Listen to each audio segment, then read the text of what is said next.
Shalom.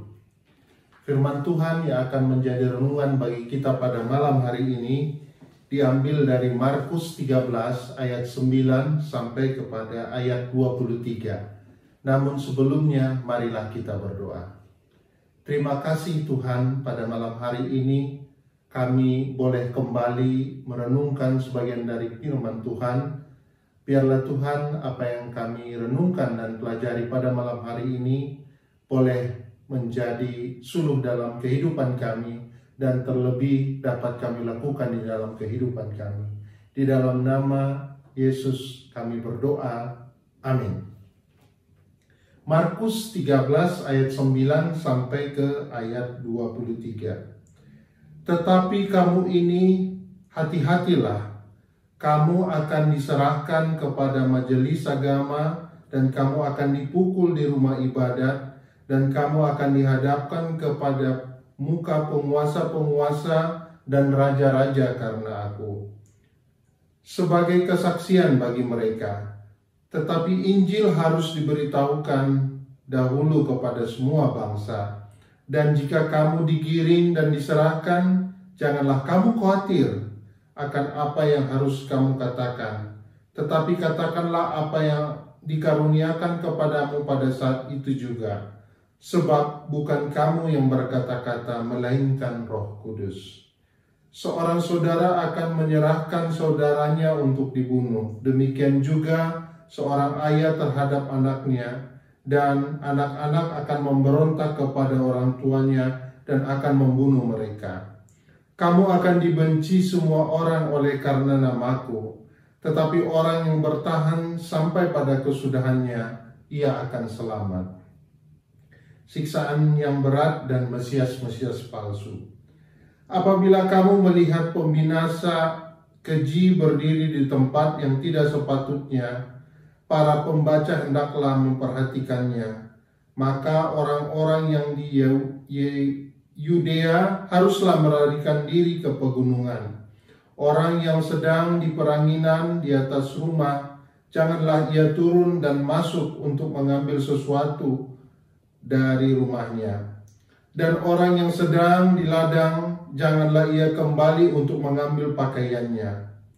Celakalah ibu-ibu yang sedang hamil atau yang menyusukan bayi pada masa itu. Berdoalah supaya semuanya itu jangan terjadi pada musim dingin. Sebab pada masa itu akan terjadi siksaan seperti yang belum pernah terjadi sejak awal dunia yang diciptakan Allah, sampai sekarang dan tidak akan terjadi lagi. Dan sekiranya Tuhan tidak mempersingkat waktunya, maka dari segala yang hidup tidak akan ada yang selamat. Tetapi oleh karena orang-orang pilihan yang telah dipilihnya, Tuhan mempersingkat waktunya. Pada waktu itu, jika ada orang berkata kepadamu, lihat, Mesias ada di sini, atau lihat, Mesias ada di sana, janganlah kamu percaya. Sebab Mesias-Mesias palsu dan nabi-nabi palsu akan muncul, dan mereka akan mengadakan tanda-tanda dan mukjizat dengan maksud sekiranya mungkin menyesatkan orang-orang pilihan. Hati-hatilah kamu, aku akan terlebih dahulu mengatakan semuanya ini kepadamu. Demikian firman Tuhan. Saudara-saudara yang terkasih di dalam Tuhan kita Yesus Kristus, pada malam hari ini kita berbicara mengenai akhir zaman. Khotbah ini sangat menarik karena di dalam gambaran yang diberikan oleh Tuhan Yesus tergambar bagaimana keadaan yang sangat mengerikan pada akhir zaman, di mana terjadi pemberontakan-pemberontakan, di mana terjadi pembunuhan dan kesusahan, dan terjadi bencana yang sangat luar biasa. Tuhan Yesus memperingatkan kita tentang keadaan di dunia akhir zaman dan apa saja konsekuensinya bagi pengikut Kristus. Dia menghendaki kita agar terus bertahan apapun yang terjadi. Tuhan Yesus mengungkapkan akan adanya penganiayaan yang hebat terhadap gereja menjelang kedatangannya. Dikatakan kita harus hati-hati karena kita akan diserahkan kepada majelis agama dan akan dipukul di rumah ibadat dan akan dihadapkan kepada penguasa-penguasa dan raja-raja oleh karena kesaksian kita terhadap namanya.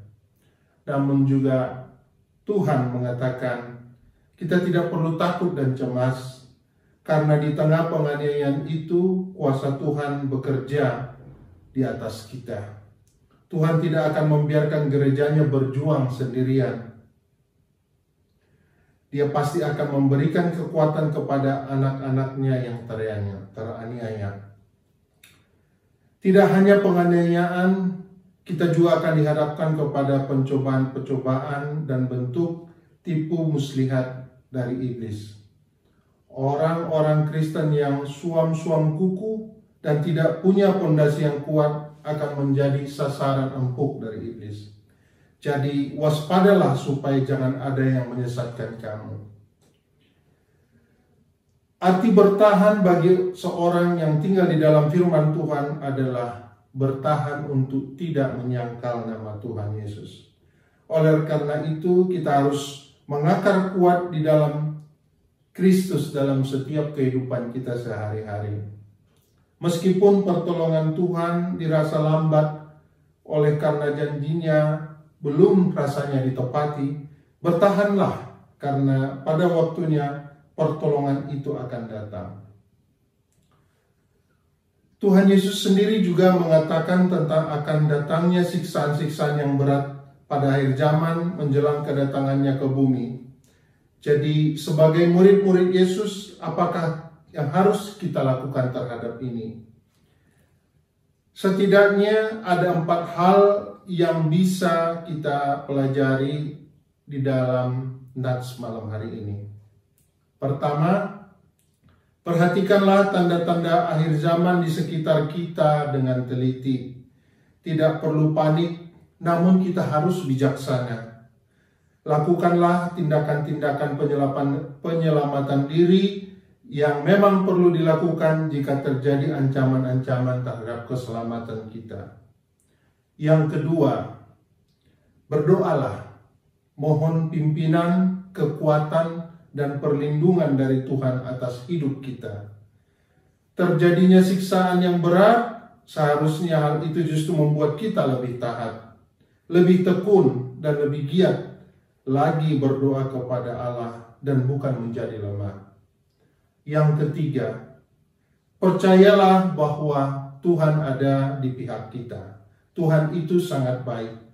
Dia sungguh baik bagi setiap umat pilihannya di bumi ini. Allah pasti akan menjaga dan melindungi kita. Bahkan Ia akan mempersingkat waktunya sehingga waktu terjadinya siksaan yang berat itu tidak akan berlarut-larut. Supaya orang pilihan-pilihannya tetap aman dan selamat dari siksaan itu. Dan yang keempat, saudara-saudara, waspadalah dan hati-hati terhadap upaya penyesatan yang dilakukan oleh Mesias-Mesias palsu yang muncul dengan mengadakan tanda-tanda mukjizat dengan maksud agar kita terpengaruh dan disesatkan olehnya. Jadi apa yang harus kita lakukan, saudara-saudaraku? Sebagai penutup, marilah kita naikkan syukur kepada Tuhan Yesus yang telah memberitahukan semuanya itu terlebih dahulu kepada kita, supaya kita bisa lebih berhati-hati dalam menjalani hidup pada akhir zaman dan mempersiapkan diri dengan tetap memegang teguh iman dan pengharapan di dalam Tuhan Yesus selama kita masih ada di bumi ini. Demikian firman Tuhan. Amin. Mari kita berdoa. Terima kasih Tuhan atas apa yang kami renungkan dan pelajari pada malam hari ini. Biarlah dari apa yang kami pelajari, kami bisa tetap teguh dalam iman kami, tetap setia dan bijaksana di dalam penantian waktu yang telah Tuhan sampaikan. Di dalam nama Tuhan Yesus kami berdoa. Amin.